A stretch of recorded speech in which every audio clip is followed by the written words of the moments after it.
Good evening, ladies and gentlemen, and welcome to another edition of Viewpoint on DBS television. We begin the week with this gloomy news about the passing on to eternity of Cardinal Christian Wigan Tume. There are other information about other state personalities like the Secretary of State at the Ministry of Public Health who passed away as well. All these, that's the reality that we have. And besides that, we should also begin by dedicating this program to talking about life. This time, it is a new life that is coming.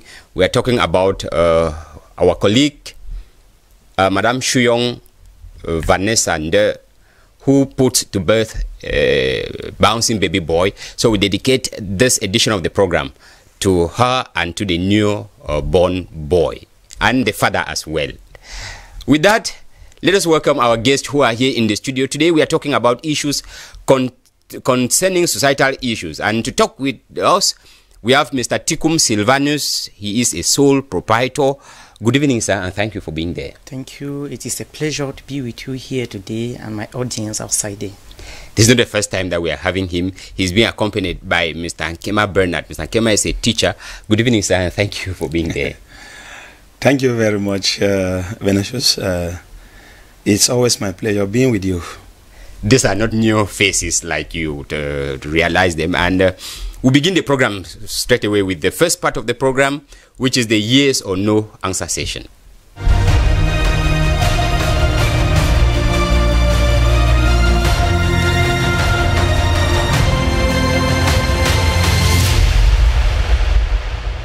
We begin with question 1, and we are talking about the salary situation in Cameroon. Mr. Nkema, I begin with you. Do workers in the private sector in Cameroon have a right to their salaries? They do have. They do have. They have the right to their salaries. Yes, they do have. Mr. Tikum? Yes, workers in the private sector have the right to their salary. Okay, they have the right. We take question 2. Mr. Tikum, I remain with you. Can the government effect any change on the salary situation in the private sector? Yes, the government has the obligation to effect a change. Yes, they have the obligation, but can they? Yes. Okay, they can. They can. Mr. Nkema, can they? They can. Yes, they can.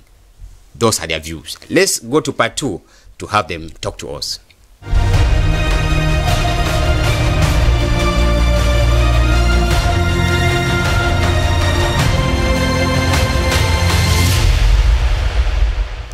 It is not new in Cameroon that we have a society where we hear of strike actions every now and then. Most of the striking workers have something to do with months of unpaid salaries. And in today's edition of the program, we are looking at salaries of workers, especially in the private sector. And we are asking the question, these workers, do they have a right to their salaries? Because it would appear that when you work throughout the month, at the end of the month, you still practically beg for your salary. Mr. Nkema, I begin with you. You think that these workers, especially in the private sector, that they have a right to their salaries, but that is not what we have on the field. I think workers, be it private or public, they have the right to their salaries. Yes. The first thing is these salaries that keep them functioning. It is this same salary that permits them to pay transport to work, which permits them to take care of their families, pay their house rents, and other bills. But it is so annoying to hear that a worker, somebody work at the end of the month, that person does not have his or her salaries. It's a problem. It's a very big problem. I think proprietors of private enterprises should be conscious. They should place themselves in a certain situation and understand that no matter how little the salary is and agreed upon, that salary has to be paid. There is no reason except or otherwise, because I believe some of these proprietors are just being wicked. Mm-hmm. They're just being wicked because when you look at a company that is multi-millionaire companies, that they tell you workers have gone for 3 months, 4 months without salary. It's a very big problem. And the company is turning, that's the company is producing. It's producing. Yes. And you see them going, and I mean, some of these things are, we call inside, how do I call it? They are situations that they just want it to remain within the company, that nobody should know. It is until the workers maybe strike that you discover that they have gone for 6 months, 7 months, salaries. And maybe after 7 months you call them and give them 2 months. No, it is a very pathetic situation. Okay, Mr. Kema will come back to look at this situation. Mr. Tikum, I take from you, you are a sole proprietor, and we have it that like I said, it's like when you work at the end of the month, you go to practically beg for your salary. Is it a right or a duty? Actually, a worker is somebody who does a specific job to have an earning, yes, like salary at the end of the month. Yes. Every worker has at the back of the mind that when the month dies, he or she has to go to the bank to receive something. And it happens that every employer or sole proprietor or proprietors that they do employ, they have at the back of their mind to pay workers whom they employ.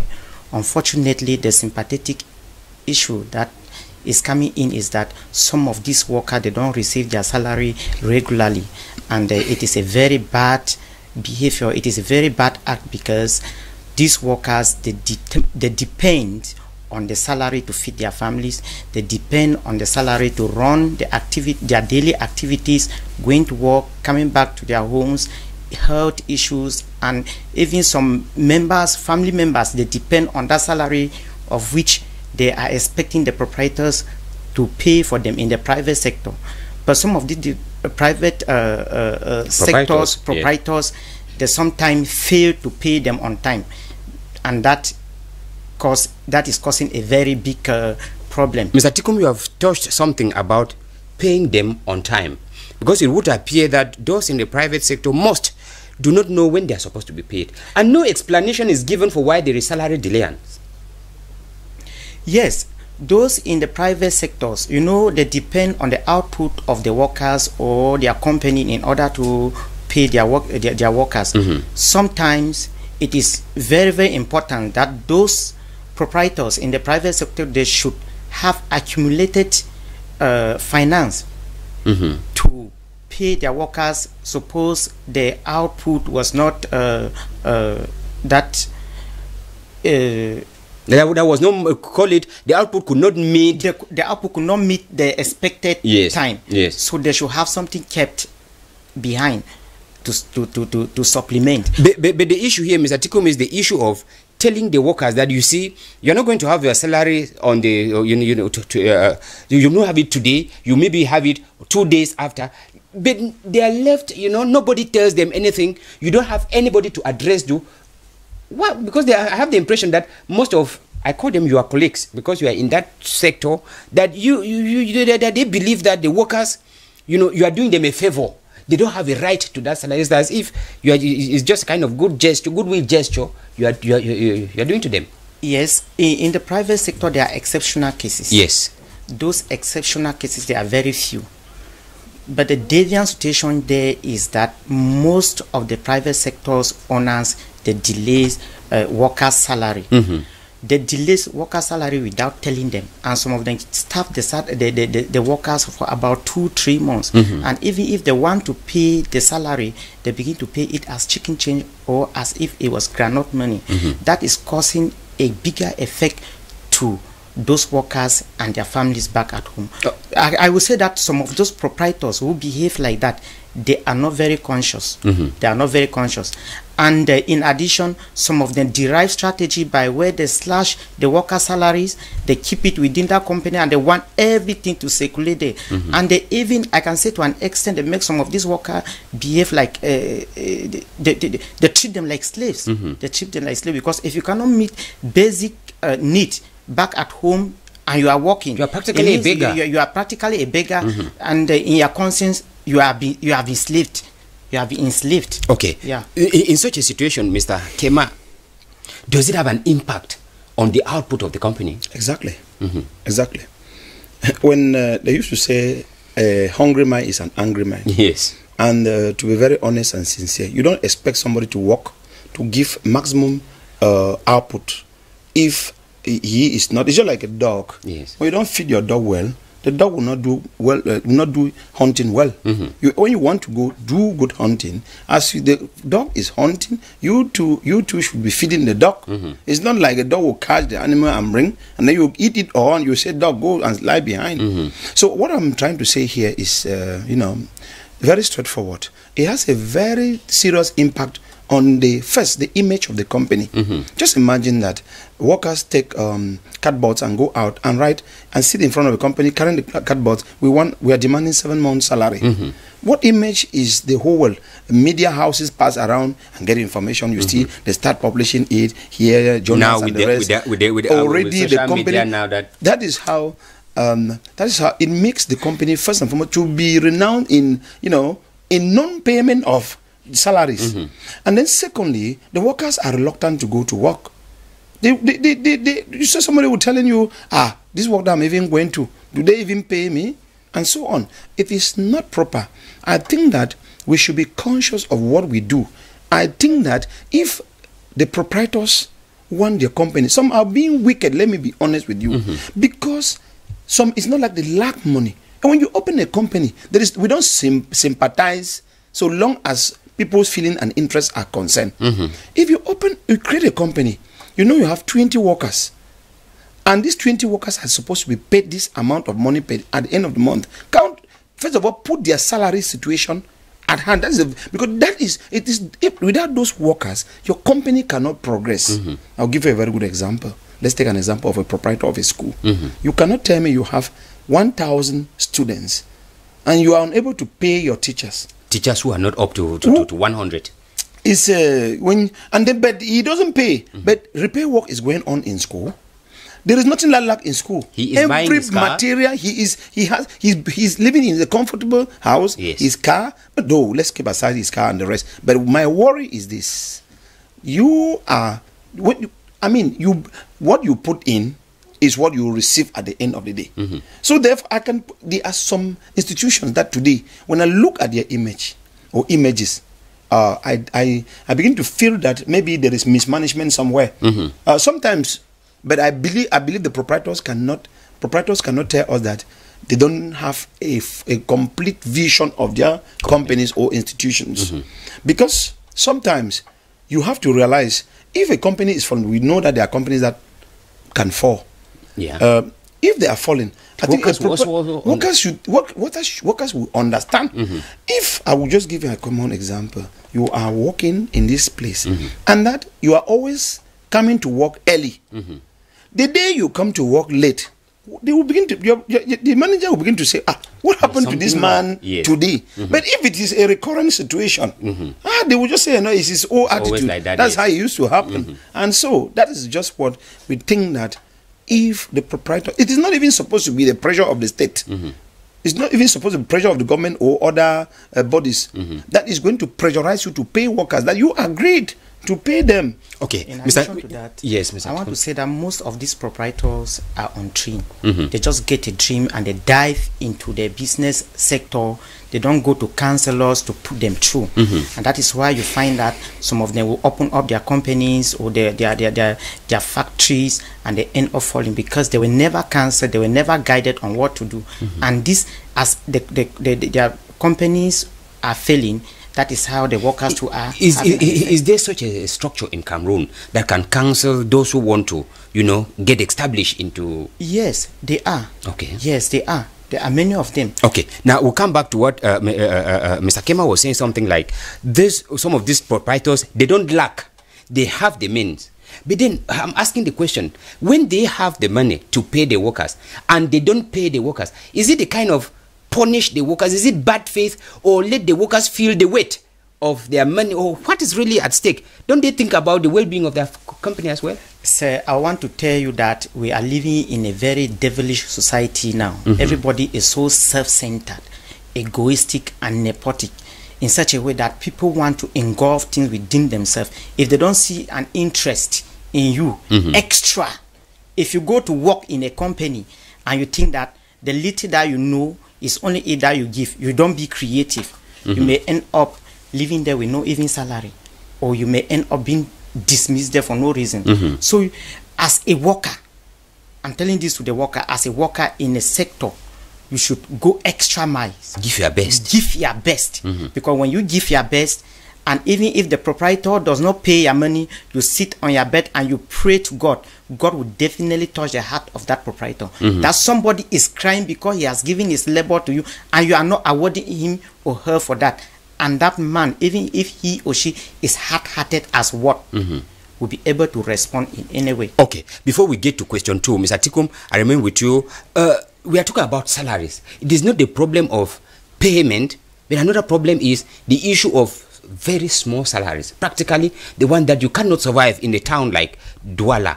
You get workers, like Mr. Kema was citing, a proprietor with more than 1,000 students, and you pay a teacher for 40,000 francs. Do you think that that teacher can survive in Douala so as to give in the best that you are asking these workers to give? That teacher cannot survive in the case of teachers. And even any person working in any other company and is only focused on that company, in issues of salary and income, you need to diversify. If you have a static idea that no, what I'm doing here is only where I have, it will not go. But these proprietors in companies and other private sectors, they have the money. They have the money. And considering the fact that our society is that which is plagued with a lot of unemployment, they are taking advantage of that situation to say that, okay, because there are so many people outside there, let me get you. And if you don't want to work for this salary of 30,000 francs, you get away. Somebody will come in and do the same work. And by so doing, it even go a long way to affect those companies and those proprietors, because you will take less skilled people to come and work for less salary, and you will not be able, your company will not be able to produce well, and your product will not be consumed by the society in a long run. Okay, Mr. Kema, we are already moving into, taking from the same logic that Mr. Tikum is bringing. We are already living in a society where we are talking about we don't want to go for quality again, because when you are working with such a low salary, can you still give in your best? You can't. How will you give in your best when your salary is so low? Is it a matter? I want to think that in normal terms, salaries should reflect your educational level. And your educational level as well as experience. As of course, let's go. Let's begin to go. Those are aspects that are supposed to be put into consideration. Experience comes in this way. Experience in the sense that you have been working in that milieu for a certain duration, maybe it's elsewhere, and you are moving to a new company. But you see, to me, the logic in the whole stuff is that the payment of salaries should reflect, one, the person in question. Let me give you an example. You can do a job, and then somebody come from behind and spoil the whole thing. There are proprietors, like he rightly said, that do not bother about who is very experienced and who is very educated. They bother about whether there is some work going on in my company, and it ends like that. It's not news to let you understand that engineers who are trained specifically for specific aspects are highly paid. Yes. Very highly paid. Yes. And the services are highly needed. But when you take now, you compare it with that of the teachers of, let's say, go back, I think there is something that is really, we should have a base. As a proprietor, before being a proprietor, you must have worked yourself somewhere. And you should understand that that same work that these people are coming to do is what you have done before. But maybe you were even paid better paid. And you come in with your own workers and you show them a different interest. It's a problem. It's a problem. Okay, that brings us to question 2, where we are trying to find out, can the government effect any control on the salary situation in the private sector? Mr. Kema, I remain with you. We are talking of, you cited an issue in terms of teachers, and like you rightly said, a proprietor just picks anybody because you are a teacher, and most of these teachers are not trained teachers, and because you are not trained, they think that we just take you like that. Can the government come in to say that, no, Mr. Proprietor, your salary situation needs to be this way? You said yes. Of course. Of course. But we don't feel that. Mr. Vinicius, I want to tell you this. You know, when the government put up a law and does not follow up that law will not be effective. Are you with me? Exactly. It is not only the issue of the government coming to the private sector, telling them now, okay, this is how it's supposed to be. It's a matter of putting the law and following it up to see whether it's applicable or not. I'll give you a good example. In government schools, for instance, what is applicable in government schools is directly applicable in private schools. That's to tell you that they are the same standard. But now, my worry is this. The state, in normal terms, the government is supposed to step in. First and foremost, I will use schools as much as possible, because this is where we feel a lot of impact. Yes. And you can see the salary. In fact, you can cry for the salary is being paid to somebody. That person is taking that salary, has already consumed more than half of that salary. He has electricity bill. He's taking 40,000 francs, for instance, as salary. He has electricity bill, maybe 3,000. He has to pay transport to go to that work throughout the whole month, which is going to maybe 10,000. He has to pay maybe water bill and pay house rents, and then feed him or herself. And if he should have a family, we are talking about people who do not even have a family. Okay. In fact, it is very pathetic. But if you ask my opinion, the government can step in, and it is simple. Group these schools into categories. Grade them, and each school should fall under a category. And each of those categories, workers with this qualification in this category must have this salary. Must earn this. If you, the proprietor, cannot meet up, then you close your school and allowed others, those who can meet up. Okay, Mr. Kema, I will come back to you. Mr. Tikum, when you look at it, you see that the government comes up with the minimum salary in Cameroon, which is practically about 36,000. Yes. Which is even below the 40,000 that some proprietors even pay their teachers in Douala here. Yes. So how would such a government come in now to impose a salary more than what they have? Because the minimum is, I am legally free to pay my workers from 36,000.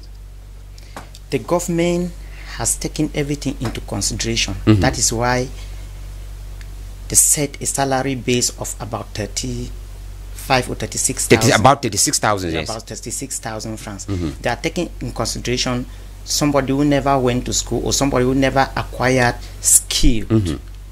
That is why the salary was set to that level. And the government has equally taken into consideration that she cannot employ all the everybody. Yes. And so he thinks of what to do in order to remedy this situation. The government came in with subsidies. The government is subsidizing schools. The government is subsidizing company. It's even subsidizing some NGO to train people. But unfortunately, the default in this issue is that some people with big neck, let me put it out in quote, they find out that if they go to this sector of development in the private sector, they may have the opportunity to have a bigger cake from the government, or have their own share from the cake of from the government, and then when they take it, they sit on it.